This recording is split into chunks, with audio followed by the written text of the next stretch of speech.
Assalamu alaikum dear students. As you know, we have studied the all or none response in the previous video recently. Now we are going towards the next topic, that is energy for muscle contraction. It includes a number of MCQs, and the first MCQ that is very important regarding board examination is lactic acid accumulation causes muscle fatigue. At rest, 1 out of 5 of the lactic acid is broken aerobically and its energy is used to change the remaining 4 out of 5 lactic acid into glucose. तो basically क्या चीज़ है कि अगर muscle fatigue होती है तो वो lactic acid के ज़्यादा इकट्ठा होने की वजह से, एक्यूमुलेट होने की वजह से होती है. सेकेंडली, अगर एक पर्सन रेस्ट में है तो 5 ऑफ लैक्टिक एसिड जो है ना वो एरोबिकली ब्रेक होता है और एनर्जी जो निकलती है इस एरोबिक ब्रेकडाउन के बाद वो यूज होती है कि बाकी जो 4 आउट ऑफ 5 लैक्टिक एसिड है ना उससे ग्लूकोज बन जाए. ठीक है, तो 1 आउट ऑफ 5 लैक्टिक एसिड अगर एरोबिकली ब्रेक हो तो उससे जो एनर्जी रिलीज होती है उससे बाकी 4 आउट ऑफ 5 लैक्टिक एसिड जो है वो ग्लूकोज बनाने के लिए इस्तेमाल करता है इस एनर्जी को.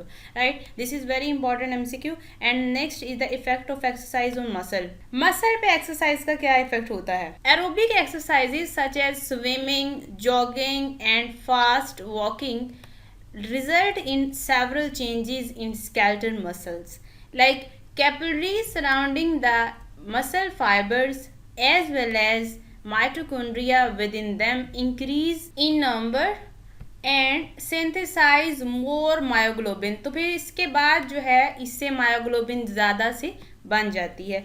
इसकी वजह से मेटाबॉलिज्म में भी हेल्प होती है, फटीग भी नहीं होती, उससे रेजिस्टेंस मिल जाती है. राइट, तो ये उसके एक्सरसाइजेज के इफेक्ट्स हैं हमारी बॉडी पे. Next is the muscle fatigue. Muscle fatigue students याद रखिएगा हमेशा, मसल फटीग जब भी होगी वो एटीपी कम होने की वजह से होगी. जब एटीपी नहीं है तो कंट्रैक्शन या कॉन्टिन्यूस कंट्रैक्शन होगी, क्योंकि जब भी ब्रिज बनता है तो जो एक्टिन मायोसिन का ब्रिज है जो हम पहले ही पढ़ चुके हैं, वो उस ब्रिज को तोड़ने के लिए, ब्रेक करने के लिए वहाँ पे एटीपी की ज़रूरत होती है. जब एटीपी कम होगी तो वो ब्रिज नहीं टूटेगा, जिसकी वजह से कंटिन्यूस कंट्रैक्शन होगी. So it is due to deficit of ATP. उसके बाद एक्यूमुलेशन लैक्टिक एसिड जो है और आयनिक इम्बैलेंसेस, इससे भी मसल फटीग होती है.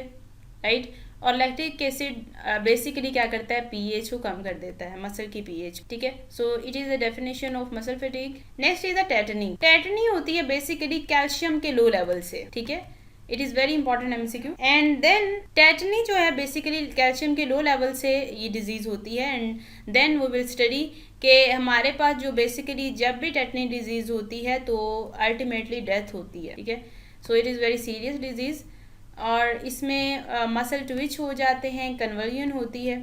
ठीक है, रेस्पिरेटरी पैरालिसिस जो कि आगे जाके आप टेटनस में भी देखेंगे वो भी इसमें होता है. Okay, next is the cramp. Cramp basically क्या होता है स्टूडेंट्स, ये टेटनिक कंट्रैक्शन है एंटायर मसल सेल्स की और ये मोस्टली फ्यू सेकंड से सेवरल आवर्स तक ये होती है. बहुत हार्ड हो जाता है मसल और पेनफुल भी ये कंडीशन होती है जिसमें टेटनिक कंट्रैक्शन होती है. मोस्टली कहाँ होता है, थाई और हिप मसल्स में मोस्टली ये होते हैं, जो मसल्स खिंचाव हो जाता है मसल्स का. यूजुअली ये कब होता है, नाइट में या आफ्टर एक्सरसाइज. और ये क्यों होता है, क्योंकि लो ब्लड शुगर लेवल होती है, electrolyte depletion and dehydration, irritability of spinal cord and neurons. This is the definition of cramps and a number of MCQ may be taken from this topic as I have indicated for you people. तो basically इसमें ये चीज़ है, ये टेटनिक contraction होती हैं लेकिन इससे death नहीं होती है. हम नेक्स्ट टेटनस पढ़ेंगे, टेटनस से डेथ हो सकती है, टेटनी से भी डेथ हो सकती है, लेकिन क्रैम्प जो है वो कुछ सेकेंड से लेके सेवरल आवर्स तक होता है. बहुत पेनफुल मसल हो जाता है, लेकिन ये है कि इसमें कोई लीगल कॉन्सिक्वेंसेज नहीं होते हैं. अब हम टेटनस की तरफ मूव करते हैं. टेटनस जो है ये एक्यूट इन्फेक्शियस डिजीज है जो कि एनारोबिक बैक्टीरियम जो कि क्लॉस्ट्रीडियम टेटनाई है, ये बैक्टीरियम का नाम है, इससे ये डिजीज होती है टेटनस की. ठीक है, फिर हम ये देखेंगे कि बहुत ज़्यादा पेनफुल स्पाज्म होते हैं. स्पाज्म कहते हैं खिंचाव को. ठीक है, और ग्रेजुअली ये इससे स्टिफनेस हो जाती है जाज की, नेक मसल्स की स्टिफनेस आप कह सकते हैं, लॉक जा, जिससे जाज जो हैं वो ओपन नहीं हो सकते, लॉक हो जाते हैं, ठीक है। और मोस्टली इसमें जो अफेक्ट होता है वो हमारा रेस्पिरेटरी फेलियर है, इससे सांस का लेने का अमल जो है वो रुक जाता है, बहुत ज़्यादा फैटल तब ये होती है और इसलिए उससे डेथ भी हो सकती है। अगर उसके बाद हम एमसीक्यू देखें कि दो रेयर इन डेवलप्ड कंट्रीज में तो इतनी नहीं है, लेकिन टेटनस जो है वो मेजर किलर है डेवलपिंग कंट्रीज में, जहाँ पे मॉर्टेलिटी रेट जो है वो 40% है। वहाँ पे शरह अमवात जो है वो 40% होती है, वो भी सिर्फ इसकी वजह से, टेटनस की वजह से, ठीक है। सो it is very lethal disease. So students, next topic, ये तो अभी तक हमने देखी कि मसल्स में किस किस तरह से डिसऑर्डर आ सकते हैं। अब नेक्स्ट टॉपिक है arrangement of skeletal muscles for movement of skeleton. Skeleton की मूवमेंट के लिए स्केलेटल मसल्स किस तरह से अरेंज हुए होते हैं। सबसे पहले आपको ये बेसिकली पता होना चाहिए कि स्केलेटल मसल्स के 3 हिस्से होते हैं, एक होता है ओरिजिन, दूसरा होता है insertion and third one is the belly. Origin वो वाला रीजन होता है, वो वाला पार्ट होता है मसल का जो कि बिल्कुल फिक्स होता है। जब मसल कॉन्ट्रैक्ट करता है तो ये एंड मसल का फिक्स होता है, ठीक है। It is the definition of origin.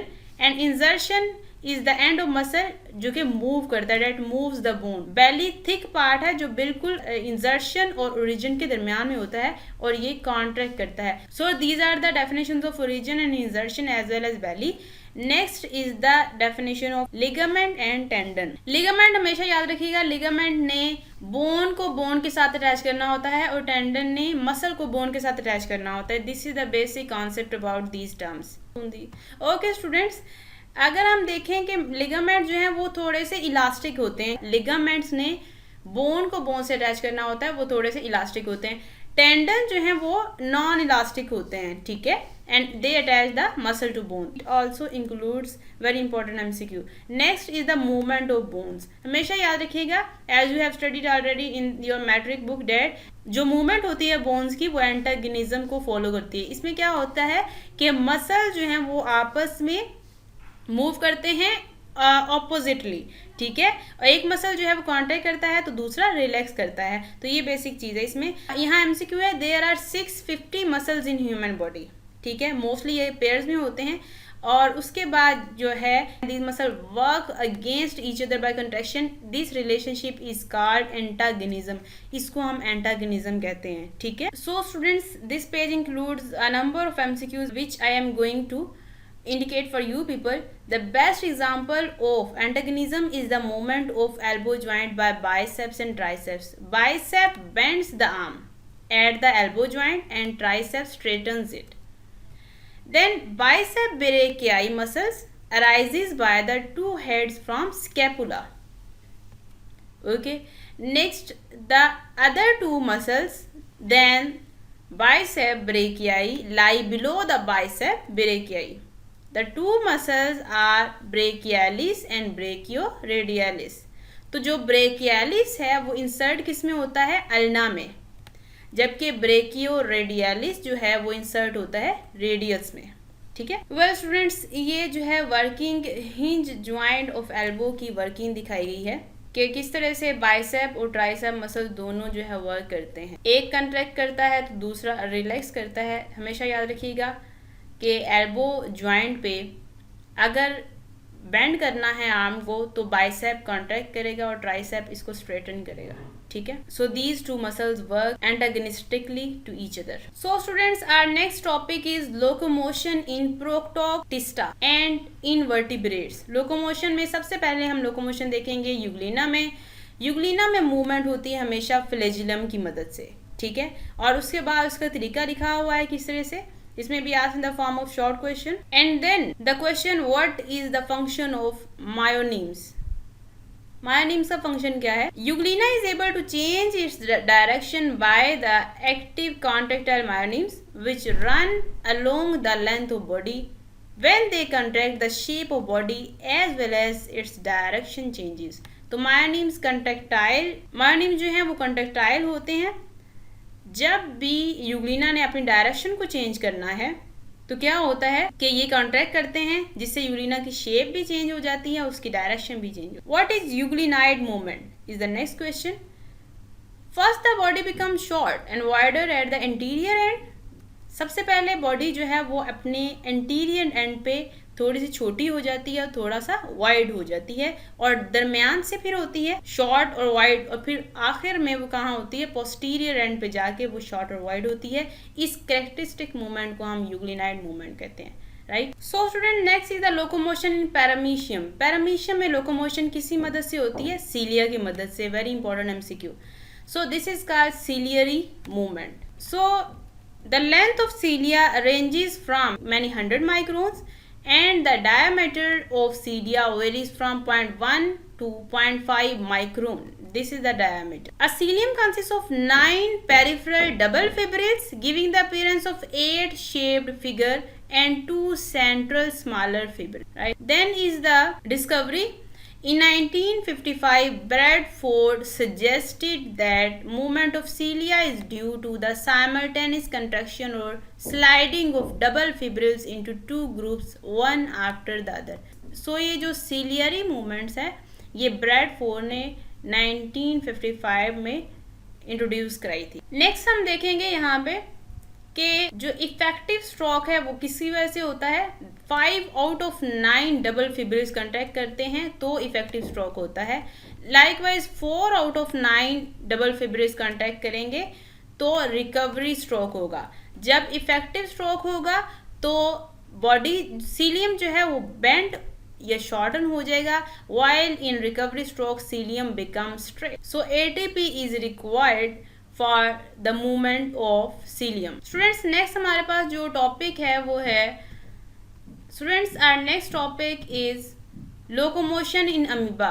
हमेशा याद रखिएगा कि अमीबा में मूवमेंट जब भी लोकोमोशन होती है वो सूडोपोडिया की वजह से होती है, सूडोपोडिया की वजह से होती है। सूडोपोडिया बेसिकली क्या है, फिंगर लाइक प्रोजेक्शन है, ठीक है, okay. Exact mechanism of formation of pseudopodia is still debatable. ये अभी भी अननोन है कि सूडोपोडिया किस तरह से मूवमेंट क्रिएट करती है, राइट। ये अभी भी अननोन है कि सूडोपोडिया का मैकेनिज्म बेसिकली क्या है, right. Alright student, these were important MCQs and short questions in the given topics. The upcoming topics will be discussed in the next video inshallah. Okay, thank you very much.